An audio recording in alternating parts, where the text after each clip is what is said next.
Bon, aujourd'hui, j'aimerais aborder plusieurs choses, dont opter pour une intelligence supérieure. Je voudrais vous parler aussi de la dissonance citoyenne, d'une approche inverse de l'intention, qui est une tactique utilisée par les gens qui gouvernent, les gens qui gouvernent, les gens qui nous gouvernent, puis de l'idée que ceux qui comprennent moins bien ce qui se passe euh, considèrent que c'est tellement improbable, que c'est tellement salaud, que c'est impossible. Tout comme l'inverse, il y a des gens même parmi nous qui considèrent que il y a des choses qui sont tellement extraordinairement belles, tellement improbables que c'est pas possible, c'est pas réel. Alors, je vais vous parler de tout ça. Alors, je commence avec la politique. Je reparle des élections au Québec, puis on pourrait parler aussi des midterms aux États-Unis, comme on pourrait parler des élections qui sont passées depuis un bon bout de temps en France, en vous demandant comment vous vous sentez par rapport à ça. Êtes-vous indifférent? Êtes-vous déçu? Croyez-vous comme moi que tout est arrangé? Que les gens qui dirigent, les gens qui dirigent, les gens qui nous dirigent, ils ont tellement de moyens qu'ils peuvent acheter les médias. Ils peuvent payer des gens pour arranger les machines électorales. Donc, c'est arrangé. Mais vous êtes peut-être déçu. Puis, à cause de ça, vous avez peut-être un sentiment de trahison. Alors, je me disais, bon, comment aborder ce point-là? Parce que c'est délicat. C'est pas évident. Parce que d'une part, ça fait du bien de sortir le méchant. Ça fait du bien, par exemple, de dire que tel candidat, que telle personne, on y avait fait confiance, on a travaillé pour, puis finalement, il se retourne de bord, puis il rend pas justice à la confiance qu'on y avait fait. Mais je sais pas si vous vous rendez compte que c'est exactement ce qu'ils veulent, qu'on continue de nous diviser, de nous en vouloir mutuellement, et que le plus grand échec qu'on pourrait leur faire subir, c'est de tendre la main vers l'autre qui a des limites, qui a pogné au pouvoir, au désir de pouvoir, au désir d'argent, qui a des limites comme nous, on en a aussi des limites. C'est pas facile de reconnaître ça. On aspire à une société bienveillante, une société basée sur l'amour, mais on est encore pris à en vouloir à l'autre. Et puis, à mon avis, une société qui est basée sur le mal, faite à autrui, va s'auto-détruire de toute façon. Mais de la même manière, quand on est habité par le mal, quand on en veut à l'autre, on s'auto-détruit. C'est à nous qu'on fait du mal. Et on a un grand apprentissage à faire durant cette crise qui est une occasion en or pour nous d'apprendre sur nous-mêmes, c'est de reconnaître que on a un ego, qu'on est heurté parfois dans notre ego, de toutes sortes de manières. Puis à ce moment-là, on va avoir tendance à en vouloir à l'autre, à accuser l'autre, plutôt que de se regarder puis d'essayer d'évoluer. C'est vraiment notre limite à nous d'être enfermés avec cet ego dans un grand système, un grand jeu qui est mis en place, puis qui nous manipule, qui réussit à nous manipuler, puis à manipuler les gens qui sont très articulés, très connaissants. Alors, j'ai envie quasiment de me dire, OK, comment je fais ça? M'adresser aux gens qui en savent le plus sur ce qui se passe en ce moment et de nous inviter à développer une intelligence supérieure qui nous sort du système, qui nous fait prendre la distance pour voir le jeu, puis arrêter de tourner en rond, arrêter de faire ce qu'ils veulent qu'on fasse, c'est-à-dire s'en vouloir, se diviser pour qu'ils puissent mieux régner.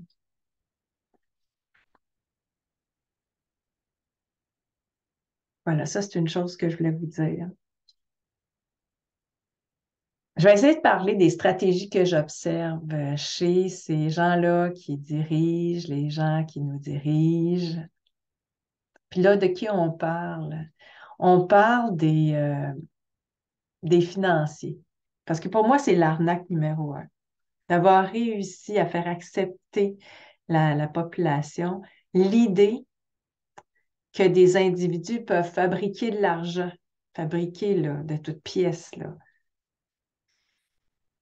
puis nous la passer en exigeant des intérêts, puis bâtir à partir de ça une fortune qui leur permet de posséder tout et de faire en sorte que c'est relativement pour eux facile d'arranger des élections, par exemple. Donc, eux, ils ont des stratégies. Hein. Ça fait un bout là, qui testent leur stratégie sur la population mondiale. Puis, l'une d'elles, pour moi, qui est essentielle, c'est l'intimidation. C'est-à-dire que jusqu'à un certain point, l'intimidation, c'est beaucoup plus que tous les moyens inimaginables qu'on pourrait penser qu'ils ont. C'est quoi l'intimidation? C'est de propager des idées, faire des montages médiatiques, puis faire croire qu'il se passe quelque chose de grave, de violent, de très, très, très négatif pour faire peur aux gens. Puis après, les gens eux-mêmes ben, propagent la nouvelle, puis font peur à tout le monde finalement. Puis en plus, mettent en place tout ce qu'il faut pour contrer le simili-problème. Et ce qu'ils mettent en place, ça répond justement aux attentes de ces gens-là, là, de ces gens qui gouvernent ceux qui nous gouvernent. Je commence à avoir le sentiment en passant que ces banquiers, là, on parle de BlackRock, Vanguard, et puis peut-être des gens au-dessus d'eux, on ne le sait pas, mais je pense qu'au-dessus, il y a des mouvements. Un mouvement positif, un mouvement négatif. Puis c'est à se demander, même si tout ce qui arrive, c'est pas guidé par ce grand mouvement positif qui vise à retrouver l'équilibre. Je suis convaincue depuis le début qu'il y a un aboutissement positif à cette crise qui va provoquer un changement de paradigme, un changement de civilisation qui mène à une société ou une civilisation bienveillante, basée sur l'amour. Puis je reviens à cette idée-là d'intelligence supérieure. Si notre intention, c'est de collaborer, contribuer à ce développement d'une société de bienveillance, c'est tout à notre avantage de prendre une distance pour bien comprendre leur stratégie, puis le voir quand on pogne à ces stratégies, puis qu'on commence justement à rester, qu'on se maintient dans la division, l'opposition. C'est quoi l'opposition contrôlée? C'est celle qui nous maintient dans la passivité en attente qu'une tierce personne intervienne à notre place ou qu'elle intervienne, puis après, ça sera nous qui allons intervenir. Ou encore, c'est ça qui nous maintient dans le système actuel d'opposition et de division. Alors, c'est vraiment à nous de réaliser quand est-ce qu'on pogne là-dedans, puis d'avoir une intelligence supérieure. Vous savez, ces gens-là, vous savez, rien à vous apprendre, ces gens-là se croient supérieurs par rapport aux humains qu'ils considèrent avec mépris. Puis lorsqu'on pogne à leur jeu, ça justifie leur mépris. Ça leur montre qu'on est méprisable. Il y a quelque chose d'important qui me semble apparaître en ce moment, c'est que, vous savez, il y a des gens qui n'embarquent pas dans le narratif du gouvernement, des gouvernements. C'est partout, là, ça. C'est dans le monde entier, ça, là. Mais ces gens-là se retrouvent dans une position de devoir se défendre ou de justifier leur position, d'expliquer, d'apporter des preuves. Pourquoi ils pensent différemment du gouvernement? Et jamais on devrait accepter de se retrouver dans cette position-là. Jamais on devrait embarquer dans la game de devoir se justifier. Au contraire, on devrait tout de suite renvoyer la question. Mais demander à l'autre, qu'est-ce qui fait que tu penses comme ça? Qu'est-ce qui fait que tu crois au gouvernement? C'est quoi tes preuves pour dire qu'il y a un virus dangereux? C'est quoi tes preuves pour dire que le vaccin est efficace? D'où c'est que tu as pris ça? Jamais on devrait, même pas une seconde, commencer à se défendre puis à justifier notre position. C'est une stratégie qu'ils ont. Une autre stratégie que je vois, c'est qu'ils vont utiliser des gens, ils vont instrumentaliser des gens. Comment ils vont faire ça? Ils se prennent en flattant l'ego de cette personne-là, puis ensuite en méprisant la personne avec toutes sortes de moyens. Flatter l'ego, mépriser, instrumentaliser la personne.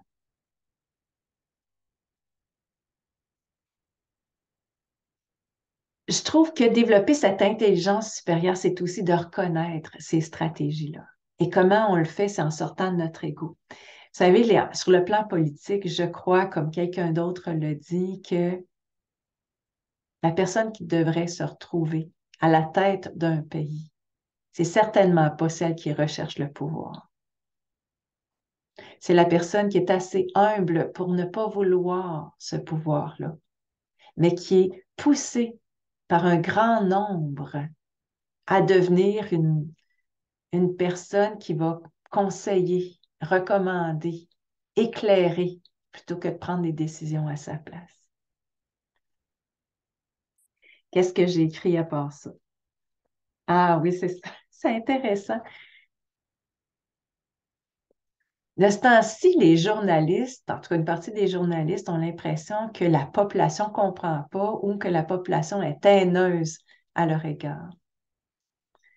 Et ça m'a fait réaliser qu'il y a une autre stratégie qui a été utilisée dans le sens de l'intimidation, c'était de faire en sorte qu'on autorise l'utilisation de certains termes, et puis cette autorisation-là vient du gouvernement ou des médias eux-mêmes.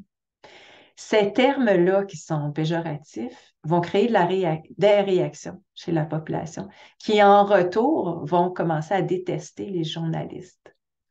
Et les journalistes vont oublier qu'ils ont utilisé ces termes-là. L'oubli, c'est vraiment un phénomène qu'on devrait considérer ces temps-ci. Il y a vraiment quelque chose qui se passe en termes d'oubli.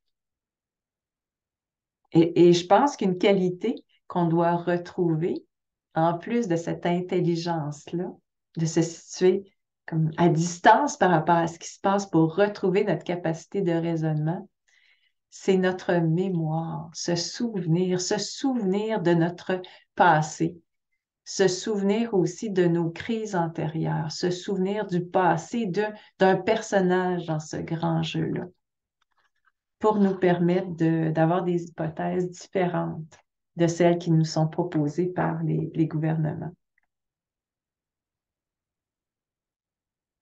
Il y a, euh, il y a des gens qui parlaient de ceux qui gouvernent, ceux qui nous gouvernent, puis qui les traitaient de parasites qui reçoivent le profit de leur arnaque. Une arnaque économique, financière, donc une arnaque politique, institutionnelle. Il y a des gens qui me demandaient de leur partager des moyens de s'aider à traverser cette période difficile. J'ai l'impression de donner des moyens à chaque vidéo que je fais. Il faut savoir écouter, à mon avis, entendre, puis prendre ce qui est donné et voir qu'est-ce qui semble pertinent à votre avis. Je pense qu'il faut vraiment sortir de l'idée qu'une tierce personne va nous dire quoi faire, va nous, va nous dire quelle est la meilleure chose à faire pour nous. Et plutôt retrouver cette intuition qui est l'intelligence non raisonnée. Une intelligence assez spontanée qui fait en sorte qu'on est en connexion avec notre corps, notre cœur, notre cerveau, notre esprit, et qui nous permet de prendre des décisions pour nous-mêmes. Mais malgré tout, même si je saupoudre dans mes vidéos quelques façons de s'en sortir, je peux quand même revenir sur certaines idées, certains moyens. Il y a quelqu'un qui me partageait cette semaine comment c'était difficile pour elle de perdre son emploi parce qu'elle a partagé quelque chose qui sortait de l'ordinaire. Puis elle a l'impression que cette information a été utilisée contre elle et qu'on l'a mis à la porte. Elle a aussi perdu ses enfants, le contact avec ses enfants. Récemment, elle a perdu euh, la personne la plus près d'elle, qui était sa conjointe, en fait. Je vous parle d'un homme. Et puis, donc, à cause de tout ça, cette personne-là se sentait démunie.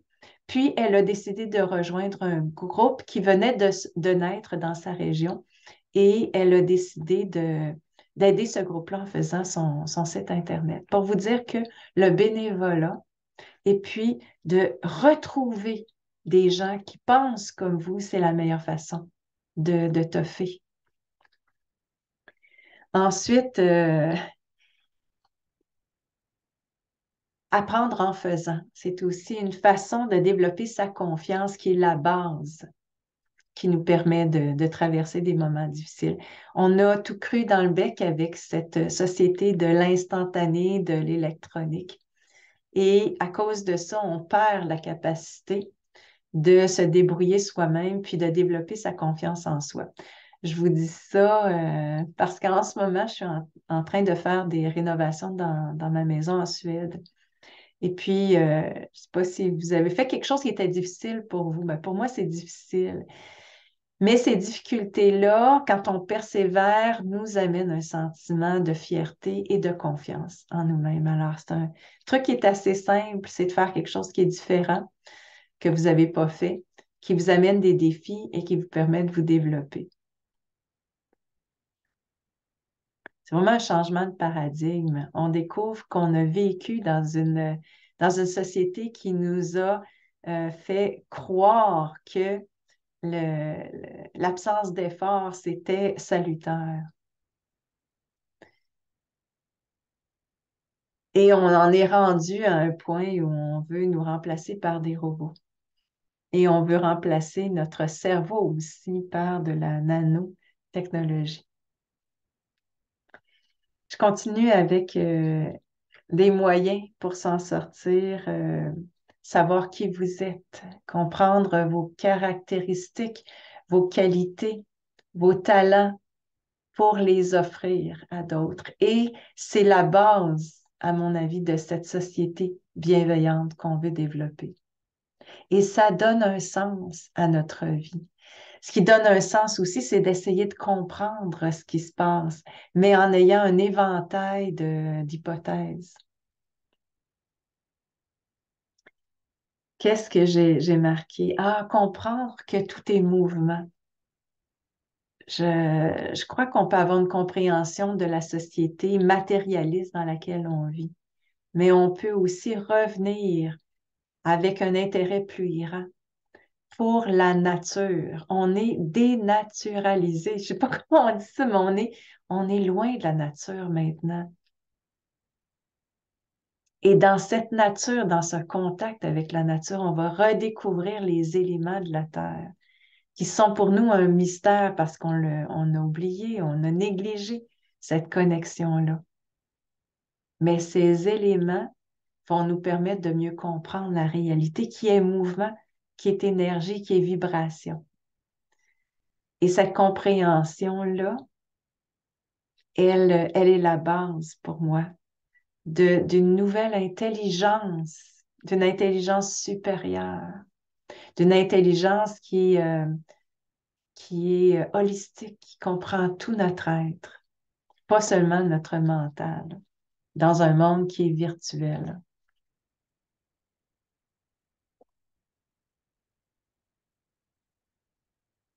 Dissonance citoyenne. J'ai envie d'en parler. Ça vient pas de moi, ça vient d'Idriss Aberkan.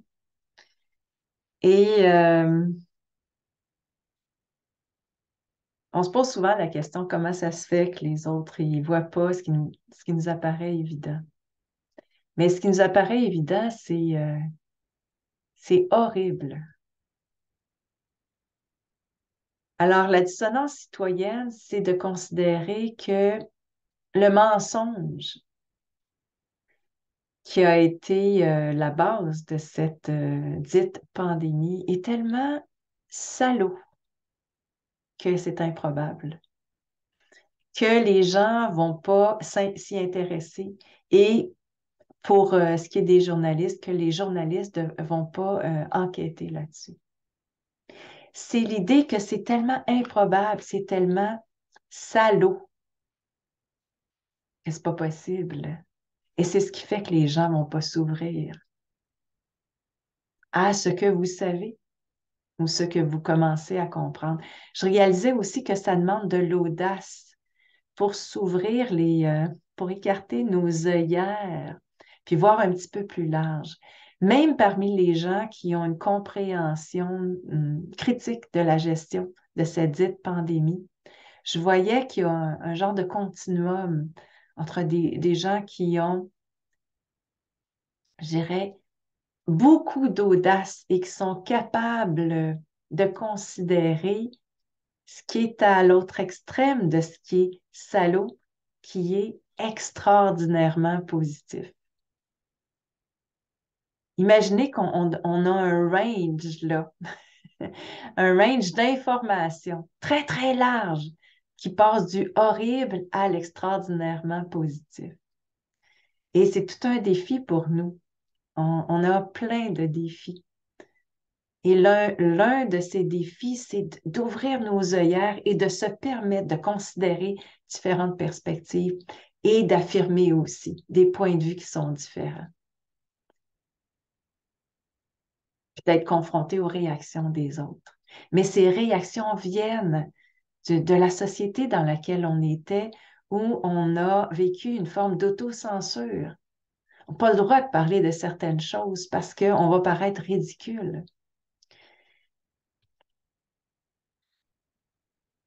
C'est pas la première fois que je le dis, mais il y a plusieurs informations au sujet d'une minorité qui se considère comme supérieure et qui méprise la population, l'humanité. Et jusqu'à un certain point, rester dans l'autocensure, c'est justifier leur mépris. Un peu comme rester dans la compréhension du monde matérialiste dans lequel on est, c'est aussi tourner en rond et avoir l'audace d'imaginer quelque chose d'autre. Alors, j'écoutais quelqu'un de très intéressant qui a développé l'Institut de recherche sur les expériences extraordinaires, qui parlait de toutes ces personnes qui vivent quelque chose qui n'est pas conforme à la société et qui se sentent pas fitées dans cette société actuelle, qui est en train de s'effondrer, qui mène nécessairement à l'autodestruction. Parce que quand une société est basée sur le mal qu'on fait à autrui, elle va s'autodétruire nécessairement. Un peu comme lorsque vous portez des sentiments très négatifs à l'égard d'une autre personne ou de situation, vous autodétruisez. C'est du mal que vous vous faites à vous-même. Alors, parmi les défis qu'on a, c'est de réaliser aussi comment ce qui se passe à l'extérieur de soi, ça se passe aussi à l'intérieur de nous. Et ce qu'on reproche aux autres, souvent, ça nous concerne. Puis entre autres, tout ce qui est question d'ego. Et comment c'est pas facile de développer l'humilité, l'entraide, la reconnaissance des autres, même dans leurs limites, pour tendre la main vers l'autre, plutôt que se diviser, plutôt que de faire ce qu'ils veulent qu'on fasse. Alors, il y a des gens qui nous arrivent avec des expériences très surprenantes, où il y a des gens qui ne s'habillent pas comme tout le monde, il y a des gens qui ne se comportent pas comme tout le monde. Parmi ça, il y a des gens qui sont influencés par la société. Mais il y a d'autres qui sont tout simplement très authentiques, ou des gens qui ont vécu à cause de peut-être de la configuration de leur esprit, qui ont vécu des expériences extraordinaires, hors du commun, comme les expériences de mort imminente. et qui nous parle de la réalité dont on n'a pas accès parce qu'on a vécu toute notre vie dans une société toute faite et virtuelle. Alors, ce qu'on reproche à ce qu'on appelle les moutons, terme qui contribue à la division, c'est de ne pas croire que ce qu'on sait, c'est possible. Bien, on peut faire la même chose lorsqu'on est face à quelqu'un qui a vécu une expérience extraordinaire. Puis on va douter d'elle parce que nous aussi, on a vécu dans cette société de moutons.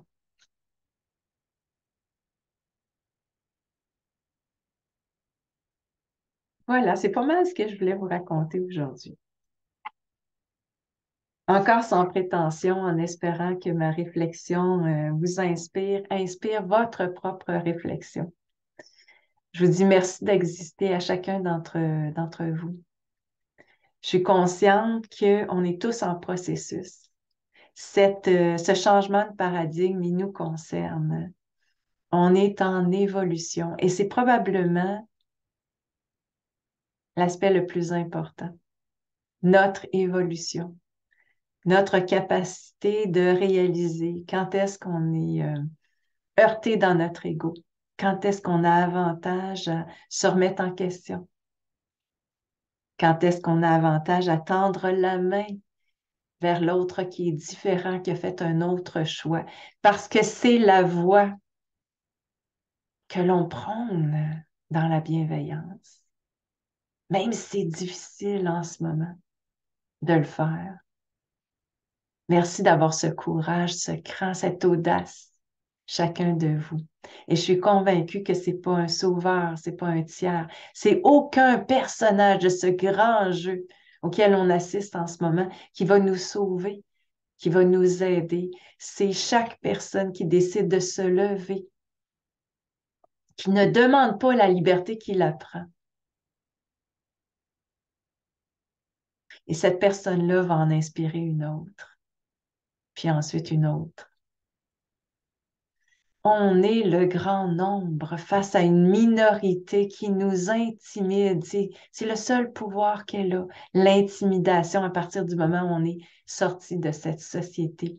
On a remis en question l'arnaque du système de dette, du système de l'argent fabriqué par des individus qui n'en ont pas. Un argent de Monopoly dans ce grand jeu de Monopoly. Puis c'est le temps de s'intéresser à quelque chose d'autre dont il ne nous parle pas.